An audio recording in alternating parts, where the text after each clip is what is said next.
Hello, my name is Beverly. During my marriage to Edward, I was the primary financial provider in our household. Although Edward worked and contributed, his earnings were significantly lower than mine, so I ended up covering most of our expenses. I didn't mind this arrangement at first because he was my partner, but there was a point where I had to draw the line, particularly when his mother, Victoria, began asking for handouts. Victoria resented me, primarily because I earned more than both her son and her husband. She often made hurtful comments, implying that someone like me, a term she used derisively, shouldn't have access to such financial resources. Thankfully, Edward always defended me fiercely against her remarks, and my father-in-law, Mason, was also a strong ally. Edward and I shared a deep bond, which led us to marry young. I was financially stable and eager to start a family, and he was fully supportive. We lived in a house I had purchased before we married. Though it was mortgaged, I could easily manage the payments, which only seemed to irk Victoria further. One day, she lashed out, calling it unfair that someone she deemed unworthy like me could own such a nice home while her family had to rent. I am fortunate to own a beautiful home, but I resented being called undeserving or unintelligent. Victoria even accused me of advancing in my career through flirtation, while claiming that men like Edward and Mason were stuck in low-paying jobs simply because of their gender. This accusation was not only unfounded but also insulting. Both Edward and Mason were quick to defend me, affirming that my success was the result of my hard work and intelligence, not any manipulation. Victoria's jealousy became palpable and burdensome, casting a shadow over our family gatherings. Her resentment strained our relationships, and it became clear that her hostility toward me was deep-seated. This was an aspect of my life with Edward that I found increasingly difficult to bear, highlighting the complexities that money and success can introduce into family dynamics. I truly wanted Victoria to like me, but her constant resentment eventually led me to distance myself from her. Despite this, she never stopped asking for favors, which I sometimes granted at Edward's insistence. The real complications began after my mother passed away, leaving me with a significant inheritance. It wasn't a fortune, but it was enough to make a difference for someone like me. Losing my mother was devastating. She was my last living family member, and her death deeply affected me. During this difficult time, Edward was supportive, but he often brought up my inheritance, which I found increasingly bothersome. "Have you thought more about your inheritance? What are your plans for it?" he would ask. I had already set the funds aside in a separate account, and that was all I wanted to deal with at the time. "Edward, I really can't focus on the inheritance right now. I'm still trying to cope with Mom's death," I would tell him. But despite my distress, he persisted, saying he was thinking about it on my behalf, to spare me the stress. These conversations became a regular occurrence, and I grew tired of them. Finally, I confronted him. "Edward, if there's something specific you want to discuss about the inheritance, just say it directly." That's when he admitted, "I have an idea. Mom has been looking at houses, but everything she likes is out of her price range. What if we help with the down payment and some furniture?" I was stunned. "Are you serious, Edward? I'm not buying your mother a house. What makes you think I would agree to something like that?"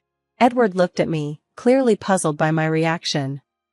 "But Beverly, you know my parents are struggling to find something within their budget. Don't you think we should help?" His plea made it obvious that he didn't fully understand why I was so reluctant to use my inheritance this way, especially given my already strained relationship with Victoria and my emotional state. This disagreement exposed a growing divide in how we saw things, and it made me question whether we still respected each other's boundaries and concerns.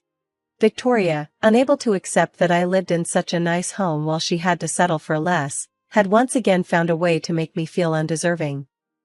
I suggested that if she was unhappy with her situation, perhaps she should return to work, since she had voluntarily left her job. After all, she could earn her own money just as I had. I wasn't willing to give up anything for someone who treated me so poorly. This led to a major argument between Edward and me, but since the money was my inheritance, Edward had no choice but to back down. My funds were securely in a private account he couldn't access. It wasn't a matter of trust, I was just devastated that, in my time of mourning, Edward would pressure me to use my late mother's legacy to buy his mother a house. The whole idea seemed completely absurd. Eventually, the argument died down, and Edward apologized for putting so much pressure on me. He promised not to bring it up again, and I, perhaps naively, believed him. He kept his word, and the issue seemed resolved, especially when Edward mentioned that Victoria had returned to work, meaning they could start saving for a house on their own. I felt relieved, thinking the conflict was finally behind us. That sense of peace didn't last. One night, I overheard Edward talking in his sleep, something he did when he was stressed. I had gotten used to calming him during these moments, but nothing could have prepared me for what he muttered that night. "Mom, relax. The bimbo will never find out how we spent her inheritance. You're worrying for no reason. I've got it all under control." His words trailed off into unintelligibility, but the damage had been done. Hearing him say those things felt like I was trapped in a surreal nightmare. I questioned everything I believed about our relationship and his integrity. I needed to understand what was going on, so I turned to Mason. His response didn't ease my concerns. "Beverly, nothing shady is happening. The house construction is going well. Edward has been incredibly supportive, helping us financially. We're almost ready to close the deal." His words hit me like a ton of bricks. "Wait, what? Edward's been helping you with the payments?" This was news to me. I had assumed that Victoria and Mason were independently financing their new home. My confusion deepened as I processed this revelation. A flicker of realization crossed Mason's face as he sensed my shock. "You seem surprised," he said, his voice tinged with confusion. "Surprised that Edward is involved financially? Didn't you know?" Still reeling, I shook my head. "No, Mason, I had no idea. I thought it was just you and Victoria managing on your own." Mason's confusion mirrored mine. "But Beverly, Edward has been making payments towards the down payment. We're close to finalizing everything."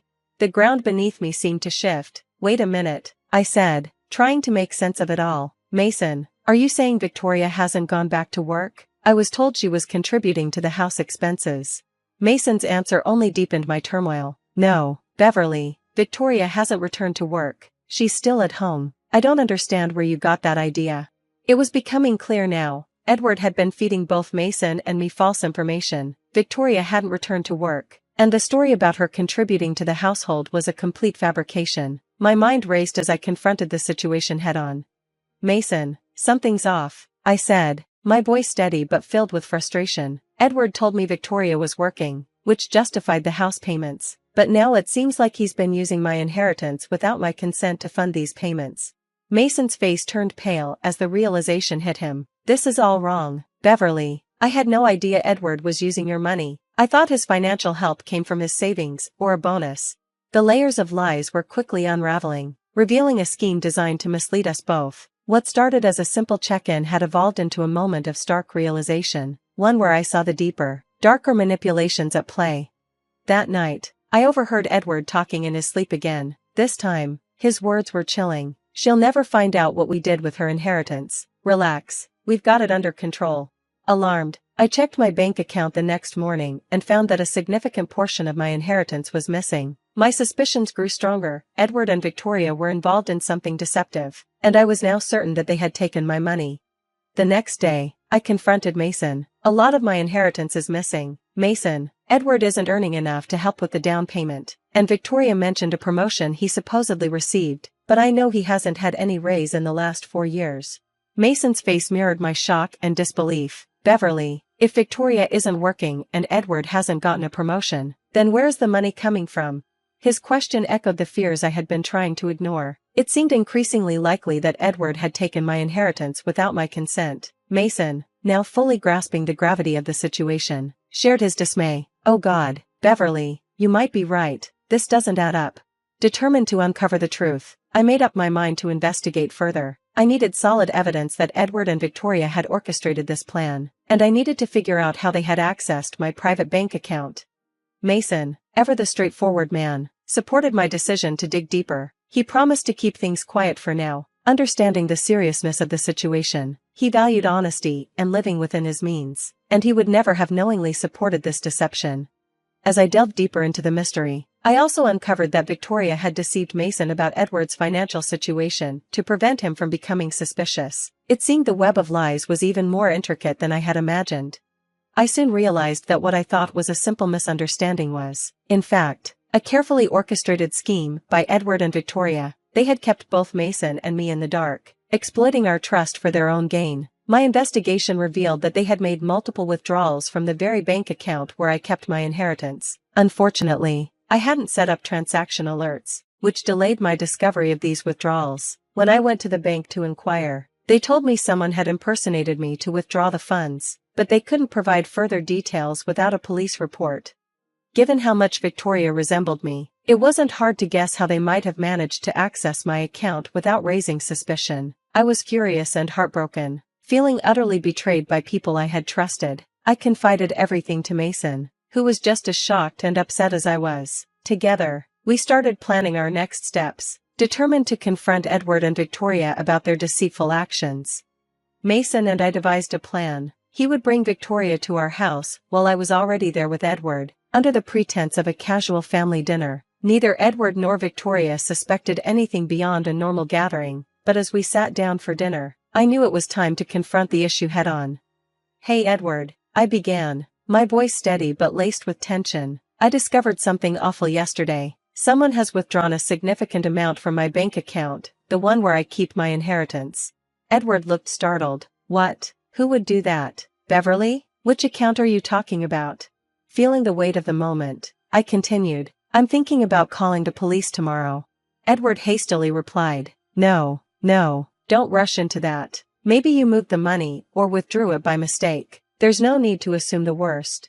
But despite his attempts to deflect, I pressed on. "I've thought it through, Edward. I'm very concerned about this missing money. I feel like the only option left is to involve the police."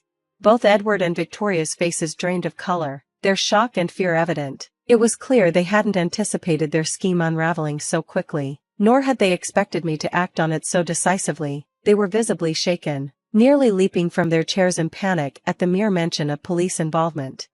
Mason, maintaining his composure but with a hint of irony, looked at Victoria and said, "I don't see why Beverly shouldn't call the police immediately. The sooner this is resolved, the better."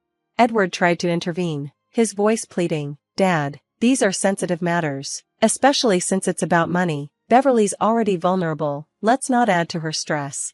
I countered, firm and resolute, "Actually, I am stressed about the money. I want it back in my account as soon as possible. I think I will file that police report." Mason, ever supportive, nodded, "Go ahead, Beverly, you have every right to get your money back, and since you're in such a vulnerable state, I'll accompany you to the police station." Edward and Victoria exchanged desperate glances, their anxiety mounting as they realized the gravity of the situation. They had underestimated me, and now, their web of lies was beginning to unravel.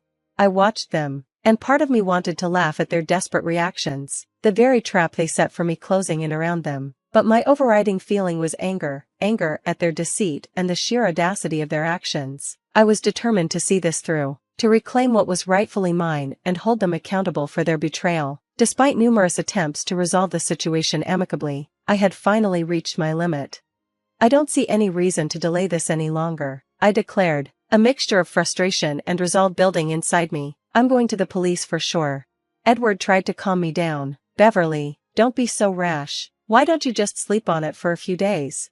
"No," I responded firmly, my voice steady, "I can't do that. The more I think about it, the more it bothers me. In fact, why don't we just go to the police station right now? It's only 4 p.m. We can sort this out and still be back in time for dinner." Mason and I were already heading for the door when Edward and Victoria, realizing their secrets were unraveling, stopped us in our tracks. It was clear they knew they were caught, and it was time to come clean. Both of them looked guilty, their faces a mixture of shame and fear as they confessed to their scheme of using my inheritance to fund their house purchase. "Why, Edward, why did you do this?" I asked, my voice heavy with disappointment. Edward looked down, visibly struggling with his conscience. "I've always wanted to buy a house for my parents, but I knew I couldn't afford it," he admitted. "I asked you for help, Beverly, but when you said no, I felt like I had no other choice. I just wanted to do something nice for my parents." What you did was wrong, Edward, I responded sternly. We never asked for luxury. It seems like Victoria was the one pushing for a big house. Victoria, defiant yet cornered, retorted sharply, all I wanted was a decent home, like my son's. If Beverly can live in such a house, why can't I? Her callous words stung, but I remained composed. Be careful, Victoria. You've committed serious offenses by stealing from me. Remember, I can still go to the police and have you arrested. The reality of the legal consequences began to sink in for Victoria as her demeanor shifted from aggression to desperation. Even after being caught, her attitude had been venomous, but now, faced with the looming threat of arrest, her facade began to crack. Tensions at the dinner table escalated as Victoria attempted to appeal to family ties. We are family, so let's just forgive each other. There's no reason to get the cops involved, she pleaded, her voice softening. Edward echoed his mother's sentiment. Mom's right, Beverly, she's still your family. You shouldn't be threatening her like this. I retorted, irritated. Oh, you have a problem with me threatening your mother, Edward? Well, guess what? I can threaten you too. If I make a police complaint, you'll be arrested as well, and I don't think Mason will be here to bail any of you out. The realization that I was serious hit them hard. In that moment, I knew I needed to distance myself as far as possible from Edward and Victoria. After today, I want nothing to do with either of you, I said firmly. Victoria's sense of entitlement has always been an issue, but this time she crossed a line. I've decided to separate from this toxicity. Mason, sharing a look of resignation, agreed. I guess we'll both be consulting divorce lawyers soon. I'm done with this, Edward. I glared at him, my anger still burning. Don't think you can simply get away with this. You and your mother insulted me, called me a bimbo, and tried to intimidate me when I was most vulnerable. Now, you'll see what happens when you push me too far. The fear in Edward and Victoria's eyes was palpable. They hadn't anticipated that the day would spiral into their worst nightmare. Victoria, now desperate, begged Mason not to leave her, while Edward, on the verge of tears, tried to catch my attention as I started to walk away. Sorry, he stammered repeatedly, hoping for forgiveness. They even promised to return the money in hopes of restoring normalcy.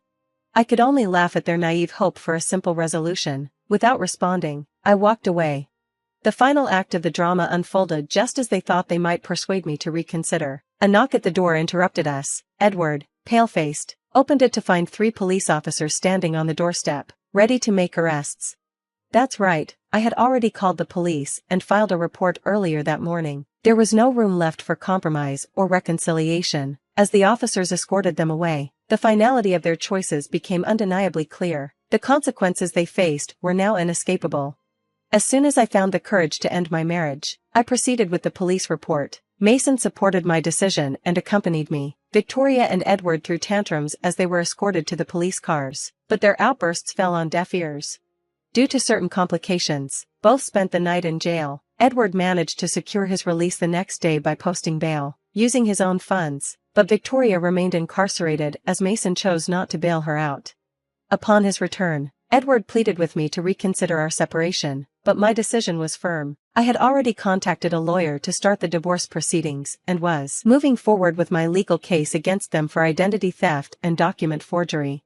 Edward eventually transferred my money back after his release, which I reported to the police, but the criminal case remained active. Victoria was eventually bailed out by other family members, yet her situation remained bleak. As Mason pursued a divorce, living in a no-fault divorce state meant that both our divorces would likely be straightforward, focusing on irreconcilable differences without needing to prove fault. Edward and Victoria now face the possibility of minor prison sentences and significant fines due to their actions. They find themselves isolated, with their marital partners choosing to leave them. Their relationship with each other has deteriorated to the point of silence. They blame each other for their downfall. Their scheme not only failed to bring them the security and happiness they sought, but ultimately led to their separation and legal troubles. As this chapter of my life closes, it's clear that their deceitful plan brought them more misfortune than either of them had anticipated.